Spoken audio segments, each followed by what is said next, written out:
No vídeo de hoje do canal do Nicola te conto porque o São Paulo não pode dispensar Daniel Alves como alguns torcedores pedem.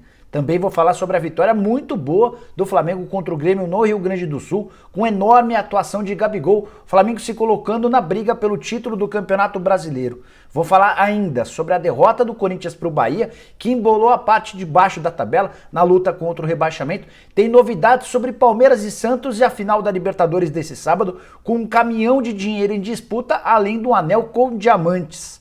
Para arrematar, ainda preciso te atualizar sobre Barbieri, cobiçado pelo Botafogo. Será que ele fica no Red Bull Bragantino?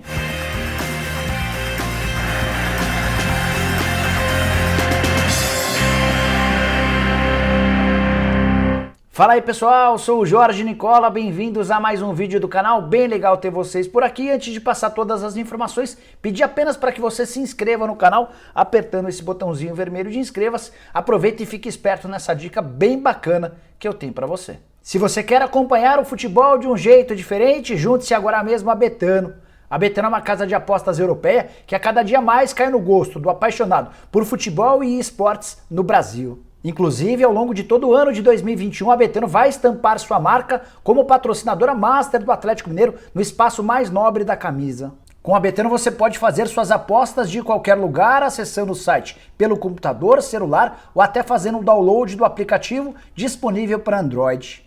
Participando de missões semanais, você também pode ganhar bônus e prêmios sem depender dos resultados das apostas. Participar de uma missão é facílimo. Basta aceitar a missão assim que ela estiver disponível no site e cumprir as regras nos termos da promoção. Nosso palpite essa semana vai na final brasileira da Libertadores, Palmeiras e Santos. Ativamos a função Match Combo, que permite combinar mais mercados no mesmo jogo. Logo em seguida, selecionamos os mercados. Empate nos 90 minutos e ambas as equipes marcando gols.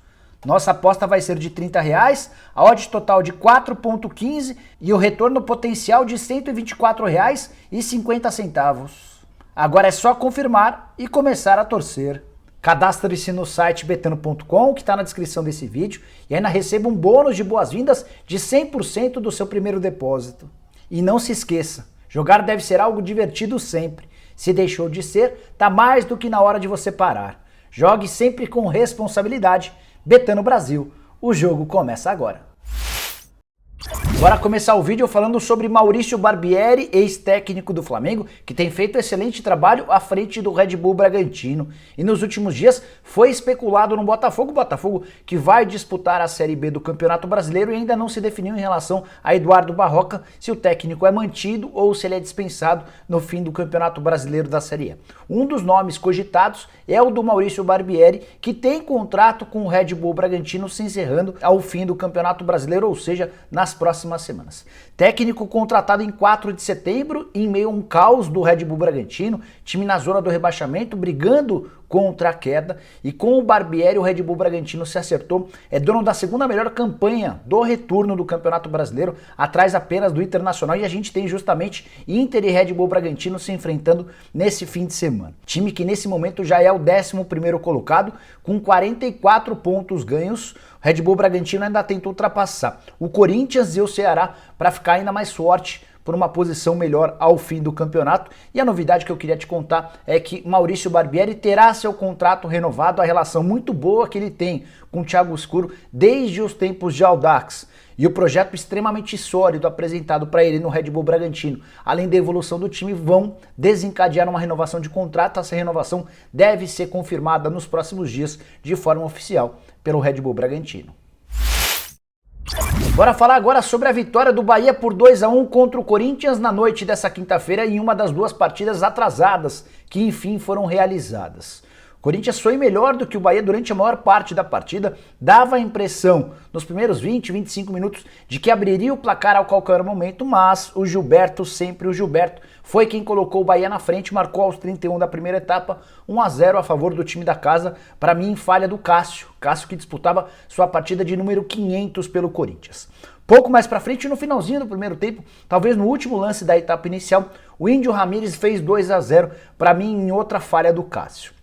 Veio o segundo tempo, o Corinthians pressionou, criou oportunidades, chegou ao gol do 2-1 com o Gabriel, que tem jogado muito melhor ofensivamente do que em outros tempos.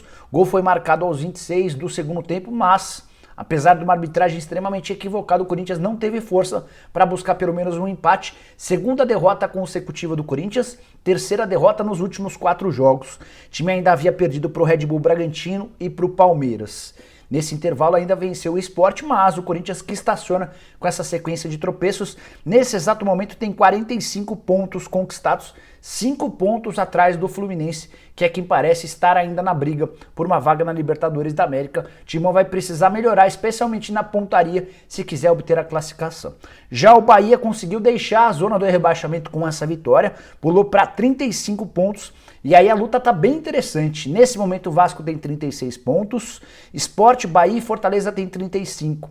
Fortaleza, por ter menos vitórias do que o Sport e o Bahia, é quem aparece como 17º e o primeiro na zona do rebaixamento, mas essa briga ainda parece muito distante de uma conclusão. Bora falar agora sobre os prêmios milionários que serão pagos aos vencedores no próximo sábado, quando a gente vai conhecer o campeão da Libertadores, de um lado o Palmeiras, do outro o Santos. E haverá prêmios para os atletas, mas também para os clubes. E o maior prêmio vai ser pago pela Conmebol, que resolveu abrir o cofre. 15 milhões de dólares para o vencedor. Esses 15 milhões hoje equivalem a mais ou menos 81 milhões e 600 mil reais. Então, Santos ou Palmeiras, aquele que sair campeão vai levar apenas como prêmio da decisão esses mais de 80 milhões de reais, que servem para bastante coisa. Por exemplo, o Palmeiras consegue, com essa grana, pagar praticamente 6 folhas salariais. Já o Santos, que tem uma folha salarial mais baixa, consegue quitar 8 meses da folha de pagamento de atletas e também da comissão técnica. Com o prêmio do título da Libertadores, seria possível adquirir o Hulk e ainda pagar o seu salário por 3 temporadas. Dá também para ficar com o Borré ou com o De La Cruz, 2 jogadores que estão em fim de contrato no River Plate e são muito bons jogadores pretendidos por clubes grandes do futebol europeu. Só para arrematar, vale a lembrança de que o vice-campeão também tem direito a prêmio. A Conmebol vai pagar 6 milhões de dólares ou 32 milhões e 600 mil reais para o vice-campeão, diferença de mais ou menos 50 milhões de reais a mais. Então o campeão fica com 81 milhões e 600, o vice fica com 32 milhões e 600, com a lembrança de que o vencedor, de que o campeão, ao longo de toda a competição, apenas com prêmios da Conmebol pagos fase a fase, vai ter embolsado 120 milhões de reais. Para completar sobre prêmios envolvendo essa decisão, vale contar que a Conmebol também preparou um prêmio para um jogador. Trata-se de um anel de diamantes que vai ser dado ao melhor jogador do campeonato. 30 gramas de ouro, 131 diamantes, uma safira amarela e uma esmeralda. Esse anel está avaliado em mais de 150 mil reais e vai ser decidido através de voto popular. A Conmebol apontou 3 jogadores do Palmeiras e 3 jogadores do Santos que serão votados pelos torcedores. Aquele mais votado vai acabar ficando com esse anel, com esse baita presentão. Quais são os 3 jogadores do Palmeiras? O goleiro Everton, o zagueiro Gomes e o atacante Rony. Já os 3 jogadores do Santos, Marinho, Caio Jorge e Soteldo. Por último, mas não menos importante, vale a lembrança de que essa votação vai acontecer durante o jogo e o prêmio será dado na cerimônia pós-partida. Bora responder agora uma pergunta que muitos, mas muitos de vocês têm me feito, tanto aqui no canal quanto no meu Instagram, no @JorgeNicola. A pergunta é, por que o São Paulo não dispensa o Daniel Alves, alguém cujo custo-benefício é bem ruim? Daniel custa R$1,5 milhão de reais por mês ao São Paulo e não tem conseguido entregar diante de tanto investimento. É bem verdade que o São Paulo tem encontrado enorme dificuldade para pagar esse salário e a dívida hoje gira na casa dos 14 milhões de reais. E a resposta do porquê o São Paulo não pode dispensar em hipótese alguma o Daniel Alves está ligada ao aspecto financeiro. O contrato entre as partes prevê que o Daniel está ligado ao São Paulo até dezembro do ano que vem. E se o São Paulo quiser rescindir o contrato de forma antecipada, vai ter de pagar ao Daniel Alves os vencimentos daqui até o fim do contrato. Se a gente contabilizar todos os salários desse ano, os salários do ano que vem, mais o 13º das 2 temporadas, a gente está falando de 26 meses. Multiplicando por R$1,5 milhão de reais, são 39 milhões de reais. Então você, torcedor do São Paulo, que não aguenta mais ver o Daniel Alves, saiba que se você dispensar o Daniel Alves amanhã, por exemplo, além de pagar os 14 milhões que você já deve, você ainda teria de encontrar 39 milhões de reais para conseguir essa rescisão do contrato, não acredito que o Daniel Alves toparia ser dispensado abrindo mão de dinheiro, apesar de já ter se declarado torcedor do São Paulo. Qual que é a estratégia dos dirigentes do São Paulo que não querem mais a permanência do Daniel Alves? Aguardar pelo menos até a metade do ano, quando abre-se a janela na Europa, é a janela mais forte de transferências e a partir daí poderia surgir algum clube grande do futebol europeu que despertasse a atenção do Daniel Alves. São Paulo nem faria muita força para abrir mão do jogador, toparia liberá-lo até eventualmente sem pagamento de multa ou qualquer coisa desse tipo, só para poder se livrar desse 1,5 milhão de reais.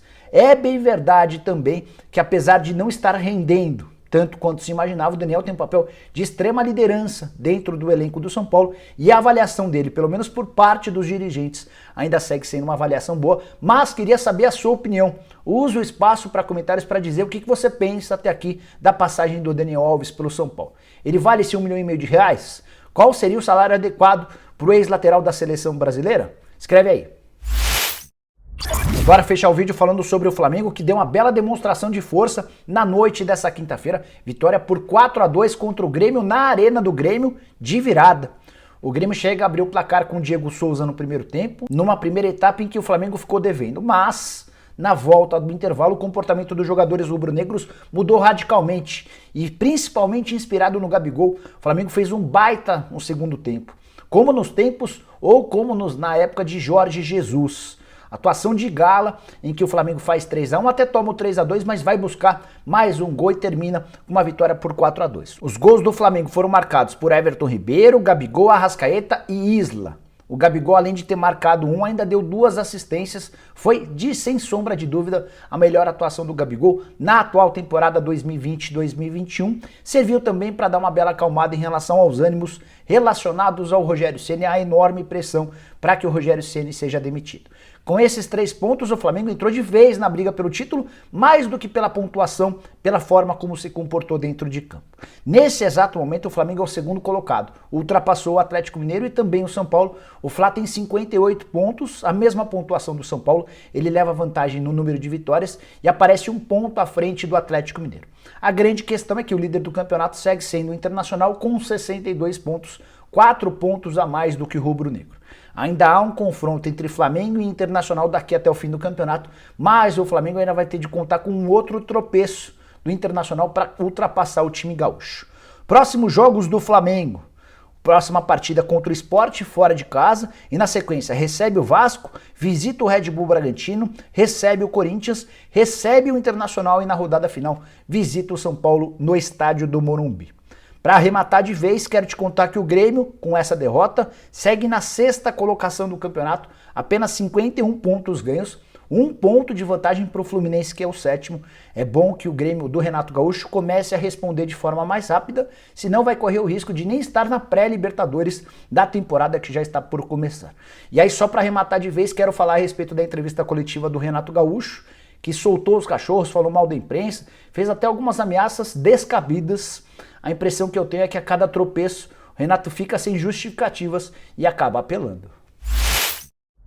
Bom, pessoal, eram essas as informações que eu queria dividir com vocês no vídeo de hoje do canal do Nicola. Espero que vocês tenham curtido o vídeo e deixem um like por aqui. Quem ainda não se inscreveu no canal, aperta esse botãozinho vermelho de inscreva-se. À tarde eu prometo voltar com mais informações importantes para você, beleza? A gente se vê, até lá, tchau, tchau!